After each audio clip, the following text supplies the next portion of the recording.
안녕하세요. 라디오 금천 허은숙의 여행 스케치 10번째 문을 열었습니다. 이번에는 가을 특집 전라도 단풍 명소를 소개합니다. 거리두기 단계가 낮아졌다지만 휴일이면 서울 근교뿐만 아니라 유명한 단풍 명소에 벌써부터 사람들이 몰려들기 시작해 코로나 감염 확산은 여전한데요. 이번 가을 특집은 작년 이맘때 사진 동호회 회원들과 전라도 단풍 투어 다녀온 영상으로 꾸며봤습니다. 그곳 단풍이 얼마나 화려하게 물들었는지 그 단풍은 올해도 또 내년에도 늘 그 자리에서 화려한 자태 뽐내며 수많은 사람들 가슴을 설레게 할 것입니다. 자, 채널 고정하시고요. 먼저 음악과 함께 영상 속으로 함께 떠나봐요.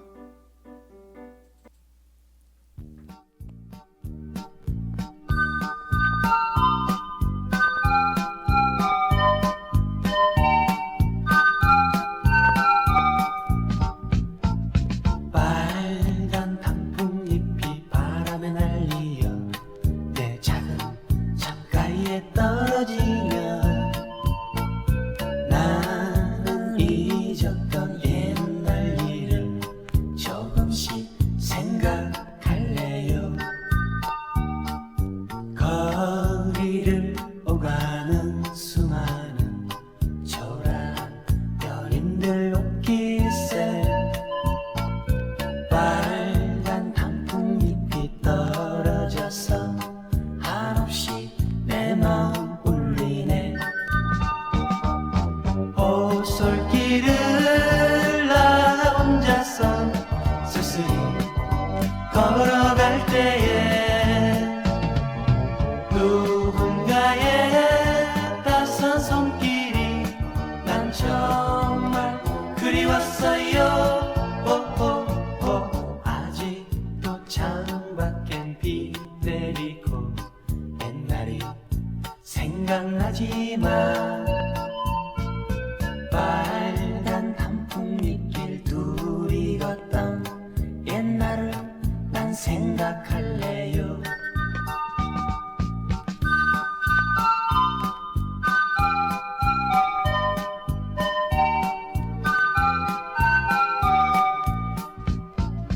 빨간 단풍잎이 바람에 날리어 내 작은 창가에 떨어지면 나는 잊었던 옛날 일을 조금씩 생각할래요. 거리를 오가는 수많은 초라한 연인들 옷깃에 빨간 단풍잎이 떨어져서 한없이 내 마음 울리네. 오솔길을 나 혼자서 쓸쓸히 걸어갈 때에 누군가의 따스한 손길이 난 정말 그리웠어요. 아직도 창밖엔 비 내리고 옛날이 생각나지만 빨간 단풍잎길 둘이 걷던 옛날을 난 생각할래요.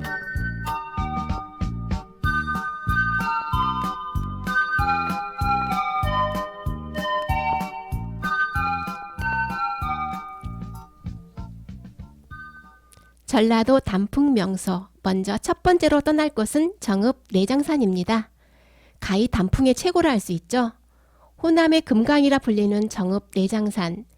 파란 하늘을 배경으로 곱게 물든 화려한 모습은 보는 이로 하여금 탄성을 자아내게 합니다. 점차 기온이 내려감에 따라 엽록소가 파괴되고 그 엽록소에 가려져 있던 색소가 나타나는 것이 단풍이죠. 나뭇잎 세포에 들어있는 안토시아닌, 타닌 등의 양에 따라 빨간색 또는 노란색을 띠게 되는데요. 가을이 되면 나무들이 서서히 푸른 시절 내려놓고 가을 옷을 갈아입는 이때 사람들은 그 변화를 가장 민감하게 반응하며 고생도 마다하지 않고 단풍 명소를 찾아 구름처럼 몰려들곤 합니다. 내장산 단풍은 매표소 입구부터 내장사까지 아기 손바닥 같은 작은 단풍이 터널로 이루어져 있는데요. 그 광경은 눈을 뗄 수 없을 정도입니다. 단풍 터널 끝 지점쯤 우화정이란 호수가 그려낸 데칼코마니로 또 하나의 장관이 펼쳐지는데요.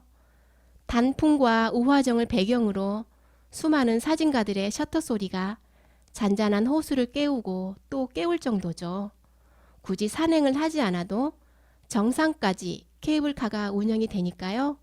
울긋불긋 산자락에 물든 단풍을 한눈에 내려다보고 싶다면 케이블카를 이용해도 괜찮겠죠?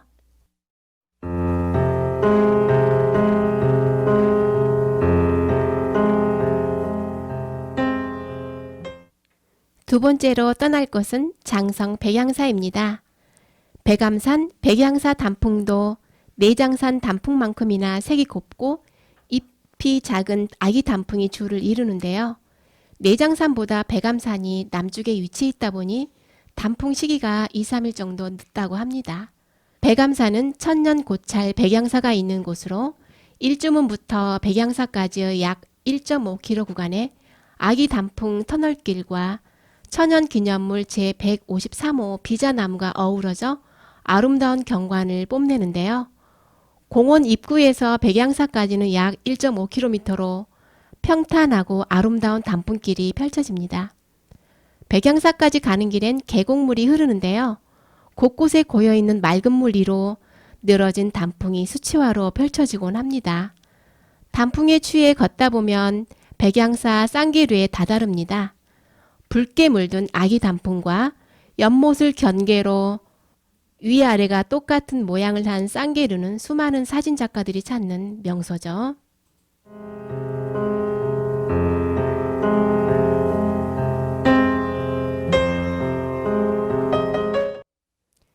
세 번째는 고창 선운사입니다. 선운사는 바로 전 허은숙의 여행 스케치 9화 고창편에서도 소개가 됐는데요.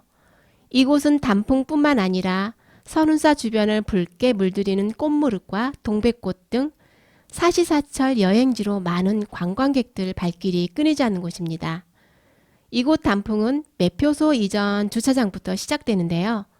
키 큰 은행잎이 노란 등불을 켜고 환호하듯 관광객을 맞이합니다. 특히 S자 모양 나무 벤치에 노란 은행잎이 수북수북 쌓여있는 모습은 자체가 한편의 시입니다. 그리고 계속 이어지는 단풍 터널. 아무 곳에나 눈길 주어도 눈에 닿는 것 모두가 노랗고 빨갛습니다. 심지어 계곡으로 흐르는 물빛까지도 흠뻑 물들어 가슴까지 차오르는 절정을 맛보게 하는데요. 그중 도솔천 극락교를 배경으로 붉게 물든 단풍이 포인트입니다.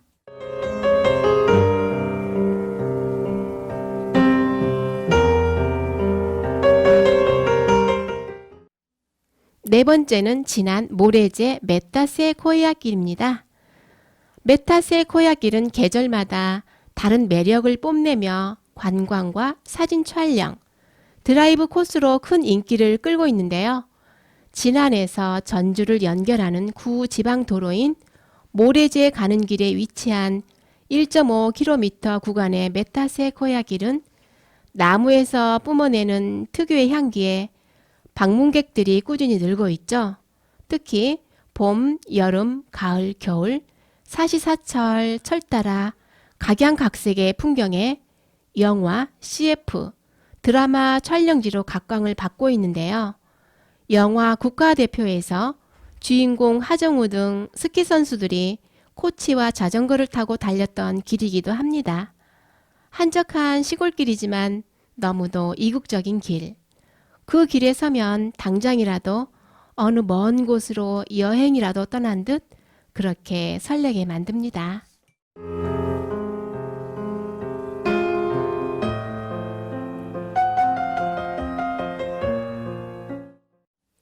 모래제까지 왔으면 바로 옆 북위산에서 바라보는 마이산 단풍도 놓치지 말아요.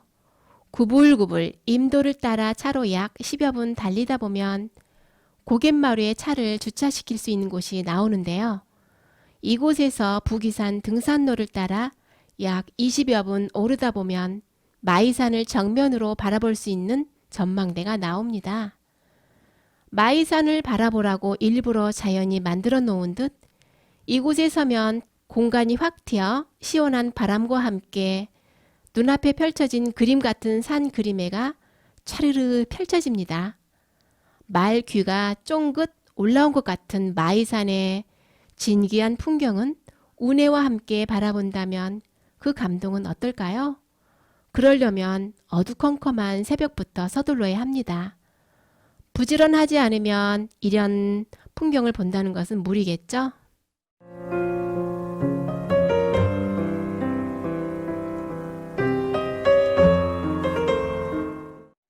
네 번째는 진안 마이산 탑사입니다.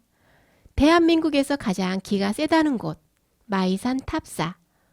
오래전 이가병이라는 처사가 30년을 힘들게 쌓은 탑들이 총 120개였는데요. 지금은 80여 개만 남았다고 합니다. 접착제를 쓴 것도 아니고 시멘트로 이어 굳힌 것도 아니며 더더구나 홈을 파서 서로 끼워 맞춘 것도 아닌데요.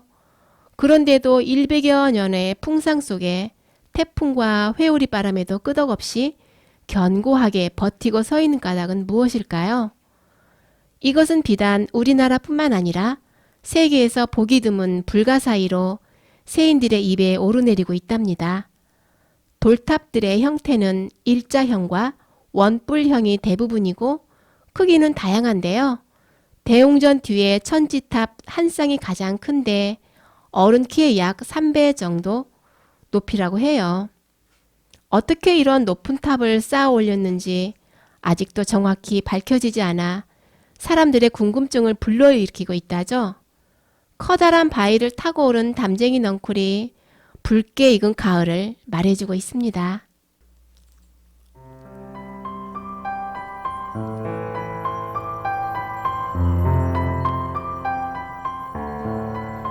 지금까지 전라도 단풍명소 함께 떠나봤는데요. 이미 한두 번 다녀오셨던 곳이 더 많을 것입니다. 계절이 바뀌면 늘 새로운 것이 그리워지고 또다시 떠나고 싶어지잖아요. 올해는 더더욱 그런 생각이 많이 들 텐데요. 허은숙의 여행 스케치로 대신 해보시는 건 어떨까요?